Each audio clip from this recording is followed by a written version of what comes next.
ప్రేక్షకులకు నమస్కారం. శ్రీకరం శుభకరం అదృష్టం ఆరోగ్యం ఐశ్వర్యం కార్యక్రమానికి స్వాగతం సుస్వాగతం. మనందరికీ అదృష్టం కలిసి రావడానికి, మనందరం ఆరోగ్యంగా ఉండడానికి, మనకు ఐశ్వర్యం పెంపొందడానికి ఎవరెవరు ఏం చేయాలో చాలా వివరంగా తెలియజేస్తున్నారు ప్రముఖ ఆధ్యాత్మికవేత్త, జ్యోతిష శాస్త్ర నిపుణులు, ప్రశ్నాశాస్త్ర ప్రావీణ్యులు, జ్యోతిష భాస్కర శ్రీ గడ్డమనుగు తేజస్వి శర్మ గారు. ఇక గురువుగారిని ఆహ్వానించి కార్యక్రమాన్ని ప్రారంభిద్దాం. నమస్కారం అండి గురువుగారు. నమస్కారం అమ్మా. శ్రీ గురు గణేష్ మేధా దక్షిణామూర్తి సహిత శ్రీ బాలా త్రిపురసుందరై నమః. జీ తెలుగు ప్రేక్షకులకు శుభోదయం. గురుగారు, ఈరోజు కార్యక్రమంలో తెలుసుకోబోయే అంశాల గురించి వివరిస్తారా అండి? అలాగేనమ్మా. ఈరోజు కార్యక్రమంలో మీ అందరికీ కూడా రేపటి రోజు శని త్రయోదశి, పైగా మనకి అనురాధ నక్షత్రంతో కలిసి వచ్చింది. ఇలా శని నక్షత్రంతో కలిసినటువంటి శని త్రయోదశి రావటం అనేది అరుదుగా ఉంటుంది కనుక రేపటి రోజున శని బాధలతో బాధపడేటువంటి వారు ఏ దానాలు చేసినట్లయితే ఎటువంటి ఫలితాలు కలుగుతాయనే ఆసక్తికరమైనటువంటి అంశాన్ని మీ అందరికీ తెలియజేస్తాను. అలానే అసలు శని త్రయోదశి నాడు ఏం చేయాలి, ఏ దైవాన్ని పూజించాలి, ఎలా పూజించాలి, ఎటువంటి నియమాలు పాటించాలి, ఇవన్నీ కూడా ఈరోజు మీకు సంపూర్ణంగా వివరిస్తాను. వీటితో పాటు అసలు ఏలినాడు శని యొక్క ప్రభావం ఎలా ఉంటుంది, దీని గురించి శాస్త్రం ఏం చెప్తోంది, ఈ విషయాలన్నీ కూడా ఈరోజు మనం తెలుసుకుందాం. ఇవన్నీ తెలుసుకోవడానికి ముందుగా యథావిధిగా కార్యక్రమాన్ని పంచాంగంతో ప్రారంభిద్దాం.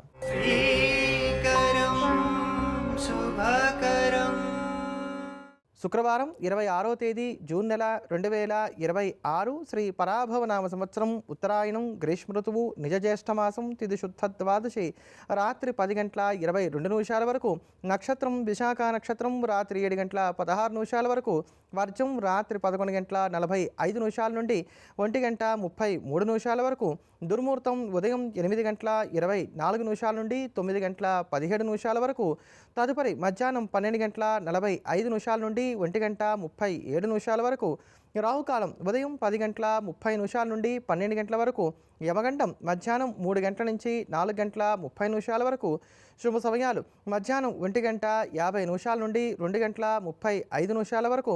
ఈరోజు ఉన్నటువంటి తేదీ వార నక్షత్రాలను అనుసరించి పెళ్లి చూపులు, నిశ్చితార్థం, వివాహం, గృహప్రవేశం, అగ్రిమెంట్లు, పరిచయాల వృద్ధికి, మొక్కలు నాటడానికి, కోర్టు వ్యాజ్యములకు, క్రయ విక్రయాలకు, ప్రయాణాలకు కాలం అనుకూలంగా ఉంది.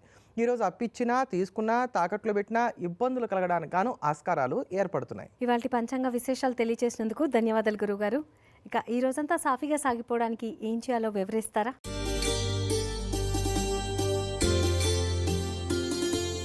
ఈ రోజంతా సాఫీగా సాగడానికి గాను మహాలక్ష్మికి పసుపుని సమర్పించండి. అంటే పసుపుతో మీరు పూజ చేస్తారా, లేదా పసుపు అమ్మవారి మీద వేసి నమస్కారం చేసుకొని మీకు ఉన్నటువంటి కోరిక చెప్పుకుంటారా, లేదా అమ్మవారికి సంబంధించినటువంటి ఆలయంలో అమ్మవారికి ఏదైనా సరే పసుపుని వినియోగించమని చెప్పి నాకు ఉండేటువంటి అర్చకులకు అప్పచెప్తారా, ఎట్లా అయినప్పటికీ కూడా పర్వాలా. ఈ రోజు లక్ష్మీదేవికి పసుపును సమర్పణ చేసి దాని తర్వాత మీ దైనందిన జీవితాన్ని గనక ప్రారంభం చేసినట్లయితే చక్కటి ఫలితాన్ని అందుకోగలుగుతారు. ధన్యవాదాలు గురువుగారు.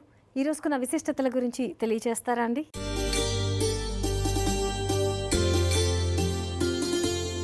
ఈరోజు రామ లక్ష్మణ ద్వాదశి. వరాహ పురాణంలో ఒక్కొక్క ద్వాదశికి కూడా ఒక్కొక్క విశేషాన్ని చెప్పారు. ఆ క్రమంలో జ్యేష్ఠమాసంలో శుక్లపక్షంలో వచ్చేటువంటి ద్వాదశిని రామ లక్ష్మణ ద్వాదశి అని అంటారు. సంతానం లేనటువంటి దశరథ మహారాజు గారు ఈ రోజున ఉపవసించి ద్వాదశి వ్రతాన్ని చేసినటువంటి కారణం చేత ఆయనకి రామ, భరత, లక్ష్మణ, శత్రుఘ్నులు జన్మించారట. ఇది అసలు వరస. రాముడు తర్వాత భరతుడు, తర్వాత లక్ష్మణుడు, ఆ తర్వాత శత్రుఘ్నుడు జన్మించారు. అంతేగాని రామలక్ష్మణులు గారు.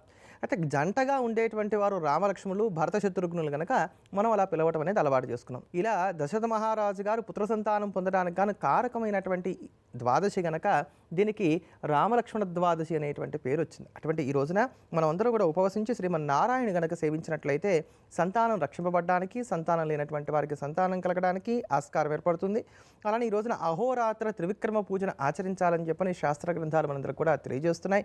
ఉదక కుంభాన్ని, నీళ్లు నింపినటువంటి కడవను, బంగారాన్ని, చెప్పులను, గొడుగులను, విసనకర్రను, మంచాన్ని, జలదేను దానాన్ని ఇవన్నీ కూడా ఈ రోజున చెయ్యాలి అన్నారు. జలదేను దానం అని అంటే కనుక నీళ్లు నింపిన కడవలు ఏవైతే ఉంటాయి వీటన్నిటిని కూడా ఆవు ఆకారంలో అట్టిపెట్టి వాటిని మంత్రపూతంగా దానం చేసేటువంటి విధానం ఒకటి ఉంది. దీన్ని జలదేను దానం అంటారు. ఇవన్నీ యథాశక్తి మీకున్నటువంటి సౌకర్యాన్ని బట్టి ఇవన్నీ కూడా ఆచరించేటువంటి ప్రయత్నాలు చేయొచ్చు. అలానే ఈ రోజున కొందరు కూర్మ జయంతిని ఆచరిస్తారు కనుక ఈ రోజున కూర్మ రూపైనటువంటి నారాయణ పూజించడం కూడా విశేషమైనటువంటి ఫలితాన్ని కలగజేస్తుంది. ఇవన్నీ యథాశక్తిగా ఆచరిద్దాం, తరిద్దాం. దిన ఫలితాలు, పరిహారాల గురించి వివరిస్తారా? ముందుగా మేషరాశి. మేషరాశిలో ఉన్నటువంటి స్త్రీ పురుషులకు ఈరోజు మధ్యాహ్నం 12 గంటల 34 నిమిషాల వరకు ఉన్నటువంటి కాలం అనుకూలంగా ఉంది కనుక ముఖ్యమైనటువంటి పనులు ఏమున్నా కూడా ఈ లోపుగా పూర్తి చేసుకునేటువంటి ప్రయత్నం చేయడం అనేది మంచిది. మధ్యాహ్నం 12 గంటల 30 నిమిషాల తర్వాత నుంచి ఉండేటువంటి కాలం కొంత ప్రతికూలంగా మారుతోంది. ఎదుటివారు ఇచ్చినటువంటి మాట నిలబెట్టుకోరు, ఆర్థిక ఒడిదుడుకులు అనేటువంటివి ఏర్పడతాయి, అసహనం బాగా పెరగడానికి అవకాశం ఉంటుంది, పనులు కూడా జాప్యమవుతాయి, ఇతరులతో కూడా వాగ్వివాదాలు ఉండడానికి అవకాశాలు ఏర్పడుతున్నాయి. ఈరోజు మీరు ధరించకూడని రంగు బంగారు రంగు, పాటించవలసిన పరిహారం శివ కవచ స్తోత్రాన్ని పాటించడం. వృషభ రాశిలో ఉన్నటువంటి స్త్రీ పురుషులకు ఈరోజు ఉదయం కన్నా మధ్యాహ్నం కన్నా సాయంత్రం చక్కగా యోగాలు పెరుగుతున్నటువంటి కారణం చేత ఈ రోజున సద్వినియోగం చేసుకునేటువంటి ప్రయత్నం చేయండి. శుభకార్యాల్లో పాలు పంచుకోగలుగుతారు, ఇష్టమైనటువంటి వారితో కలిసి ఆనందంగా కాలక్షేపం చేస్తారు, మనసుకి నచ్చేటువంటి సంఘటనలు చోటు చేసుకుంటాయి, ఆర్థిక స్థితిగతులు కూడా మెరుగ్గా ఉంటాయి, కొనుగోళ్లు కూడా లాభిస్తాయి. ఈ రోజు మీరు ధరించకూడని రంగు గంధం రంగు, పాటించవలసిన పరిహారం నృసింహ కరావలంబ స్తోత్రాన్ని పాటించడం. మిథున రాశిలో ఉన్నటువంటి స్త్రీ పురుషులకు ఈరోజు మధ్యాహ్నం 12 గంటల 34 నిమిషాల వరకు ఉన్నటువంటి కాలం ప్రతికూలంగా ఉన్నటువంటి కారణం చేత అయినంతవరకు చూద్దాం చేద్దాం కానిద్దాం లాంటి పదాలతోటి కాలక్షేపం చేయడం మంచిది. మధ్యాహ్నం తర్వాత నుంచి ఉన్నటువంటి కాలం మీకు అనుకూలంగా ఉంది, ఆర్థిక వెసులుబాటు లభిస్తుంది, ఇతరుల నుంచి మీరు కోరుకునేటువంటి సహాయ సహకారాలు అంది వస్తాయి. ఎవరి మీదైనా మీరు ఫిర్యాదు చేద్దాం అనుకున్నా లేదా మీరు ఏ మంచిని కోరుకుందాం అనుకున్నా వాటన్నిటికీ సంబంధించి వేసేటువంటి అడుగులన్నీ కూడా మధ్యాహ్నం తర్వాత నుంచి కూడా చేసినట్లయితే చక్కటి ఫలితాలను అందుకుంటారు. ఈ రోజు మీరు ధరించకూడని రంగు ఆరెంజ్ కలర్, పాటించవలసిన పరిహారం లక్ష్మీ కవచ స్తోత్రాన్ని పాటించడం. కర్కాటక రాశిలో ఉన్నటువంటి స్త్రీ పురుషులకు ఈరోజు ఒక సమస్య తీరితే మరొక సమస్య నేను ఉన్నాను అని పలకరించడానికి అవకాశాలు ఏర్పడుతున్నాయి. జీవితంలో పెద్దమైనటువంటి ఆటుపోట్లు అయితే ఈ రోజున రావు కానివ్వండి, కొంత చికాగ్గా మాత్రం సాగుతుంది. మిమ్మల్ని మీరు తక్కువ చేసుకోవడానికి, మిమ్మల్ని మీరే తిట్టుకునడానికి కూడా అవకాశాలు అనేటువంటివి ఈ రోజున ఏర్పడుతున్నాయి. ఆర్థిక ఆరోగ్య కుటుంబపరమైనటువంటి విషయాల్లో జాగ్రత్తలు పాటించుకోవడం అనేది మంచిది. వృత్తి ఉద్యోగ వ్యాపారాల పరంగా ఉన్నదాన్ని గడుపుకోవడం ఉత్తమం తప్ప కీలకమైనటువంటి నిర్ణయాలు తీసుకోవడానికి అంత అనుకూలం కాదు. ఈ రోజు మీరు ధరించకూడని రంగు నీలం రంగు, పాటించవలసిన పరిహారం దుర్గా అమ్మవారిని పూజించడం. గురువుగారు, ఏ ఇబ్బందులతో బాధపడుతున్నవారు రేపటి రోజున ఏ దానాలు చేయాలో తెలియజేస్తామన్నారు, వివరిస్తారా అండి? తప్పకుండానమ్మా. రేపటి శనిత్రయోదశి నాడు ఎవరెవరు ఎటువంటి దానాలు చేసినట్లయితే మీకున్నటువంటి శని సంబంధమైనటువంటి దోషాలన్నీ కూడా తొలగిపోతాయో తెలియజేస్తాను. కనుక ఇవన్నీ బాగా జ్ఞాపకం పెట్టుకొని వీటికి కావాల్సినటువంటి సామాగ్రి అంతా ముందుగానే తీసుకొచ్చుకొని దానం ఇచ్చేటువంటి వారిని కూడా ముందుగానే మాట్లాడి పెట్టుకున్నట్లయితే మీకు మేలు కలుగుతుంది అనేటువంటి కారణం చేత ఒకరోజు ముందుగానే మీ అందరికి కూడా తెలియజేస్తున్నాను. సాధారణంగా శని నడుస్తున్నప్పుడు అది ఏలినాడు శని కావచ్చు, అర్ధాష్టమి శని కావచ్చు, అష్టమ శని కావచ్చు, ముఖ్యంగా అష్టమ శనులు అయితే మరీ ఎక్కువగా ఒళ్ళు నొప్పులు బాధించడానికి కానీ అవకాశం ఎక్కువగా ఉంటుందన్నమాట. దీనికి ఏం ప్రత్యేకమైనటువంటి కారణం ఉండదు, ఊరికే ఒళ్ళంతా బాగా నొప్పులుగా ఉంటూ ఉంటాయి. కొంతమందికి నడుము నొప్పి బాగా ఎక్కువగా ఉంటూ ఉంటుంది. ఇలా ఒళ్ళు నొప్పులు కానీ నడుము నొప్పి కానీ బాగా ఎక్కువగా ఉంటున్నటువంటి వారు రేపటి రోజున యోగ్యుడైనటువంటి బ్రాహ్మడికి ధావళిని దానంగా ఇవ్వండి. ఈ ధావళి అనేది మడికి వాడుకునేటువంటి ఒక వస్త్రం. ఈ ధావళిని కనుక రేపటి రోజున దానంగా ఇచ్చినట్లయితే కనుక సదక్షిణ తాంబూల సహితంగా ఈ ఒళ్ళు నొప్పులు నడుము నొప్పులు ఇట్లాంటివన్నీ కూడా నిదానిస్తాయి. ఇలా ఈ దానం అనేటువంటి దాన్ని మీకు ఎన్నాళ్ళు శని బాలేడో అన్నాళ్ళు కూడా 6 నెలలకు ఒక మారు చేసుకుంటూ వెళ్ళినట్లయితే మళ్ళీ తిరిగి ఇబ్బందులు రాకుండా కూడా ఉండడానికి ఆస్కారం ఏర్పడుతుంది. అలానే మరి కొంతమందికి ఏమవుతుందనంటే కనుక వెన్ను నొప్పి బాగా ఎక్కువగా ఉంటుంది. నడుము నొప్పి వేరు, వెన్ను నొప్పి వేరు కదా. వెన్ను నొప్పి బాగా ఎక్కువగా ఉంటుంది. ఇది ఖచ్చితంగా ఏలినాడ్స్లో ఉన్నటువంటి వారందరికీ ఏదో ఒక సందర్భంలో మాత్రం వస్తుంది. అందుకని ఈ వెన్ను నొప్పితో బాధపడేటువంటి వారు ఎవరైతే ఉన్నారో వారు రేపటి రోజున తోటకూరను దానంగా ఇవ్వాలి. ఇది కూడా బ్రాహ్మడికే దానంగా ఇవ్వాలి. దానాలన్నీ కూడా ఇక్కడ బ్రాహ్మడికి చేయవలసినటువంటివే మీకు చెప్తున్నాను. ఇవన్నీ కూడా దక్షిణ తాంబూలాలతో ఇవ్వాలి. ఈ తోటకరికి ఇంత అని లెక్కేం లేదు, మీ ఇష్టం, మీరు ఎంత ఇవ్వగలిగితే అంత ఇవ్వచ్చు. అలానే ఏలినాడ్స్లో చాలామంది రంగు తగ్గడానికి, ముఖంలో గ్లో పోవడానికి అవకాశాలు అనేటువంటివి ఎక్కువగా ఉంటాయి. ఇది అర్ధాష్టమ అష్టమ శనుల్లో కూడా జరుగుతుంది. కనుక శని జాతకరీత్యా అనుకూలంగా లేక ముఖంలో ఉన్నటువంటి గ్లో పోతున్నా, లేకపోతే జుట్టు ఎక్కువగా రాలుతున్నా, ఈ 2 సమస్యలతో బాధపడేటువంటి వారు రేపటి రోజున ఛాయాదానాన్ని చేయటం అనేది మంచిది. ఛాయాదానం అంటే ఏంటంటే కనుక ఒక ఇనప పాత్ర నిండుగా స్వచ్ఛమైన ఆడించిన నువ్వుల నూనె పోసి దాంట్లో ముఖం చూసుకొని ఆ నువ్వుల నూనెను ఈ పాత్రతో సహా బ్రాహ్మడికి దానంగా ఇవ్వాలన్నమాట. దీన్ని ఛాయాదానం అని అంటారు. దీనివలన ముఖ్యంగా ముఖంలో ఉండేటువంటి గ్లో ఏదైతే తగ్గుతోందో దాని నుంచి ఇబ్బందులు మీకు తొలగిపోవడానికి గాను ఆస్కారం ఏర్పడుతుంది. అపమృత్యు దోషాలు ఏమన్నా ఉన్నాయి, గండ దోషాలు ఏమన్నా ఉన్నాయి, శని నడుస్తున్నది అనుకునేటువంటి వారు రేపటి రోజున పత్తి గింజలను దానంగా ఇవ్వాలి. అచ్చంగా పత్తి గింజలే, వీటిని దానంగా ఇవ్వడం వలన ఈ దోషాలన్నీ కూడా తొలగిపోతాయి. తట్టుకోలేనంత ఓర్చుకోలేనంత కష్టాల్లో మేము ఉన్నాం అనుకునేటువంటి వారు రాళ్ల ఉప్పు, దీనే దొడ్డుప్పు అంటున్నాం, ఈ రాళ్ల ఉప్పు లేక దొడ్డుప్పును 1 కిలో పావు, అలానే చెప్పులను, తుప్పు పట్టినటువంటి మేకును, ఈ మూడింటిని కలిపి బ్రాహ్మడికి దానంగా ఇవ్వాలి. సాధారణంగా ఈ ఉప్పు, చెప్పులు ఇవి దానం తీసుకోవడానికి ఇష్టపడరు కనుక అటువంటి వారిని జాగ్రత్తగా వెతుక్కోండి. వీటి కొంచెం దక్షిణ కూడా హెచ్చుగానే ఉంటుంది. అవి కనుక దానం ఇచ్చినట్లయితే ఈ శని ఇచ్చేటువంటి కష్టాల యొక్క తీవ్రత వేగంగా తగ్గుతుంది. అయితే చెప్పులు ఇచ్చేటప్పుడు వాళ్ళ సైజు ఏదో కనుక్కొని వాళ్ళకి పాదాలకు వేసుకోవడానికి వీలుగా ఉండేటువంటివి మంచివి ఇవ్వాలి. తక్కువలో వచ్చేవి, ఏదో అయిపోతుంది అనుకునేవి అలా ఇచ్చినట్లయితే ఫలితాలు మీకు పెద్దగా ఇవి రావు. ఒకవేళ జుట్టు ఎక్కువగా రాలుతోంది, లేదా రకరకాలైనటువంటి సమస్యలు ఉంటున్నాయి, లేదా అసలు సమస్యలు ఏం లేవు, శని చక్కగా యోగిస్తున్నాడు, మరింతగా యోగించాలనేటువంటి భావన మీకుంది, అప్పుడు నల్ల నువ్వులు దానంగా ఇవ్వాలి. ఈ నల్ల నువ్వులు కనుక దానంగా ఇచ్చినట్లయితే శని సంపూర్ణమైనటువంటి యోగాన్ని మనందరికి కూడా అందించడానికి కానీ ఆస్కారం ఏర్పడుతుంది. అసలు అర్ధాష్టమ శని, అష్టమ శని, ఏలినాడు శని నడుస్తున్నంతకాలం ప్రతి 6 నెలలకు ఒక మారు ఏదో ఒక శుక్రవారం నాడు కానీ శనివారం నాడు కానీ శని ప్రీత్యర్థంగా నల్ల నువ్వులు దానమిస్తూ ఉంటాం అనేది ఒక నియమంగా పెట్టుకున్నట్లయితే కనుక చాలా చక్కటి ఫలితాలు కూడా పొందడానికి ఆస్కారం అనేటువంటిది ఏర్పడుతుంది. అంతేగాక రేపటి రోజు ముఖ్యంగా మీరు జ్ఞాపకం పెట్టుకోవాల్సింది ఏంటంటే కనుక ఇది ఎవరికైనప్పుడు కూడా చేయండి. అంధత్వంతో ఉన్నటువంటి వారు, కళ్ళు కనబడినటువంటి గుడ్డివారు ఎవరైతే ఉన్నారో వారికి రేపటి రోజున 8 మందికి భోజనం పెట్టండి. అద్భుతమైన ఫలితాన్ని మీరు పొందగలుగుతారు. ఇది చాలా ముఖ్యంగా పనిచేసేటువంటి అంశం.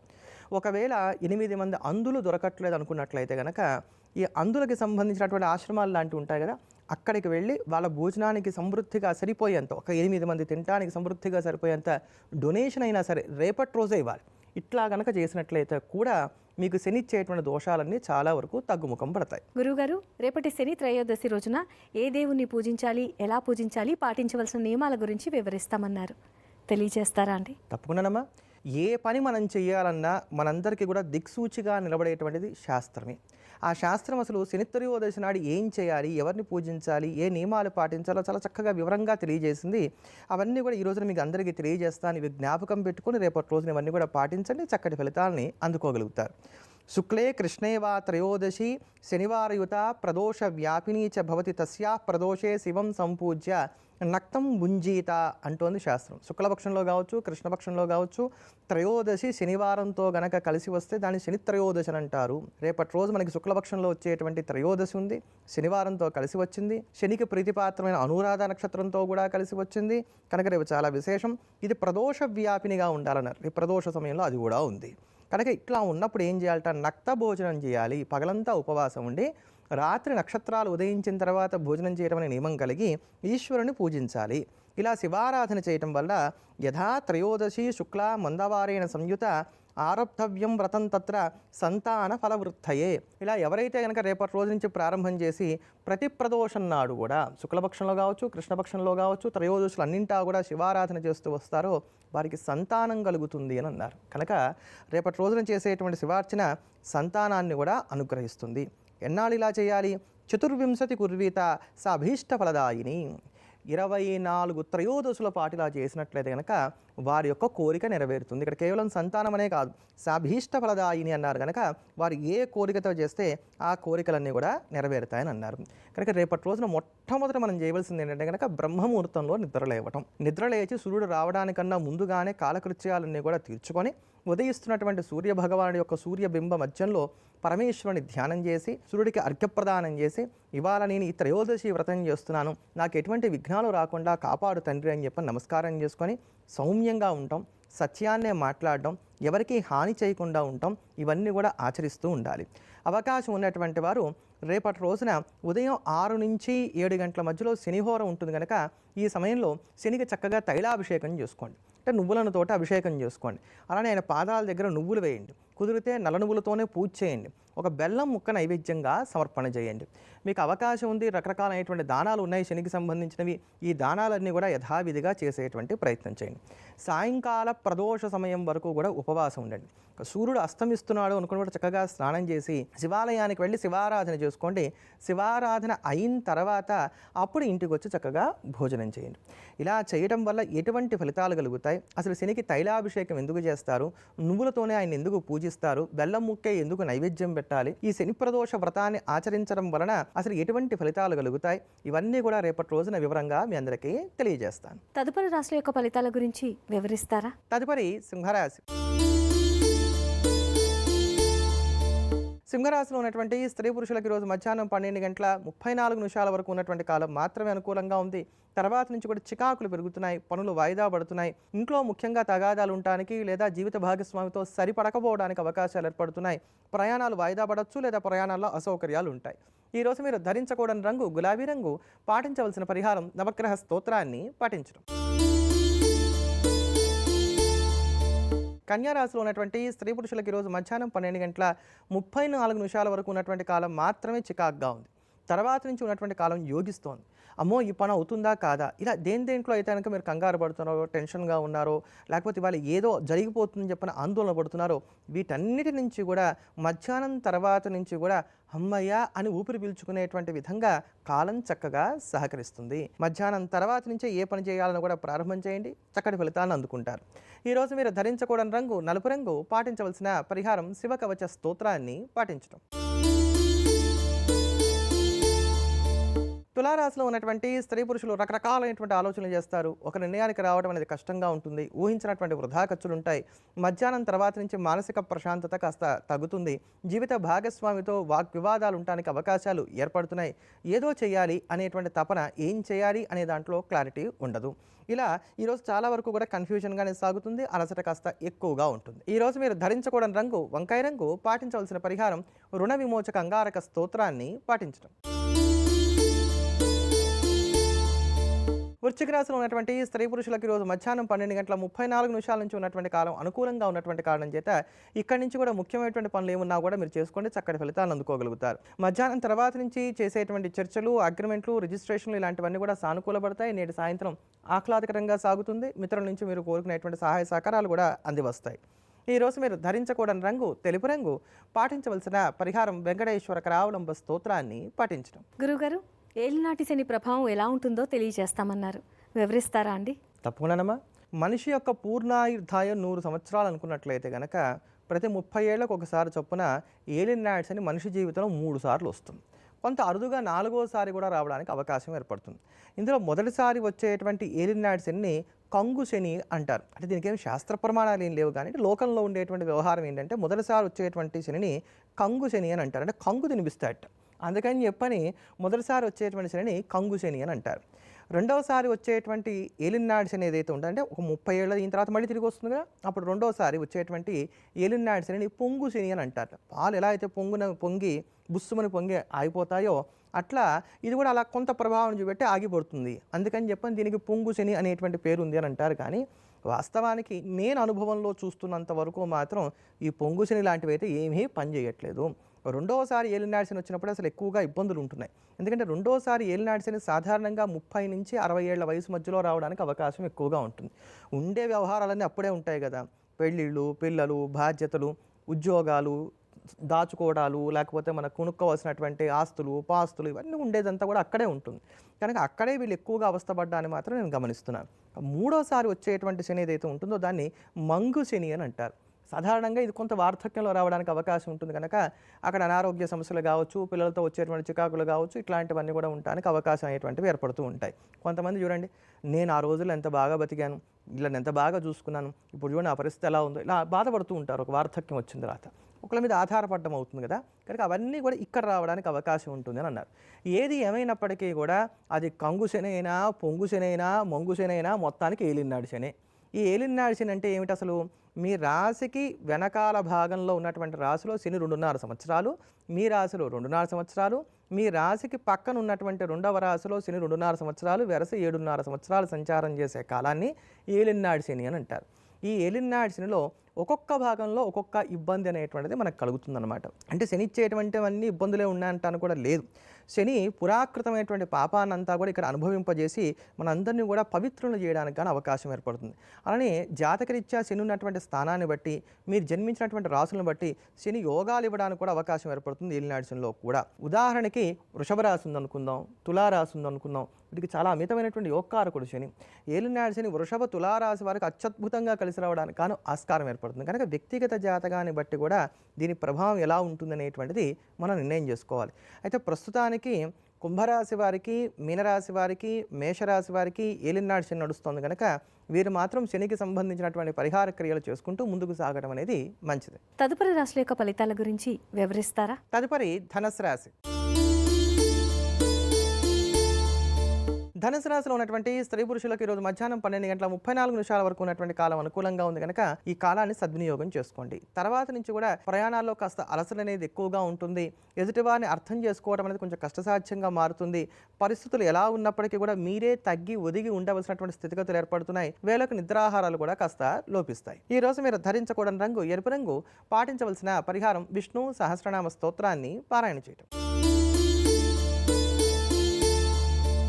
మకర రాశిలో ఉన్నటువంటి స్త్రీ పురుషులకి రోజు ఉదయం కన్నా మధ్యాహ్నం కన్నా సాయంత్రంలో చక్కగా యోగాలు పెరుగుతున్నాయి. మకర రాశిలో ఉన్నటువంటి అన్ని రంగాల్లో ఉండేటువంటి వారికి, అన్ని వయసుల్లో ఉండేటువంటి వారికి, అన్ని వృత్తుల్లో ఉండేటువంటి వారికి ఈ రోజున అంతో ఇంతో మెరుగైనటువంటి ఫలితాలు రావడానికి ఆస్కారం ఏర్పడుతోంది కనుక ఈ కాలాన్ని సద్వినియోగం చేసుకోండి.